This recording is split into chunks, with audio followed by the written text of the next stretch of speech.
هل قال الرسول صلى الله عليه وسلم اعملوا منبرا للمسجد الحرام من 10 درجات يقف عليه الخطيب؟ أجيبوا، المنبر أيام الرسول كان من 3 درجات. هل قال الرسول ضعوا مكبرات الصوت للمسجد الحرام؟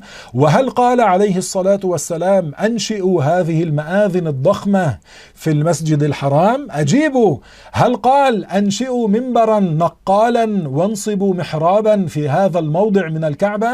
هل أمر الرسول عليه الصلاة والسلام بنقل صلاة العشاء مباشرة من المسجد الحرام على الفضائيات؟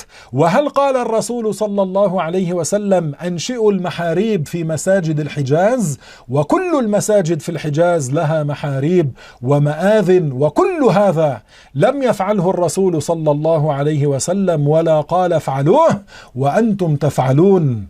ألستم يا وهابية تحتفلون بمناسبات أسيادكم ترقصون فيها بلحاكم الطويلة أياما وليالي تصرفون فيها أموالا طائلة وتجيزون ذلك، وأما مولد الرسول عليه الصلاة والسلام فتحرمون؟ يا ويل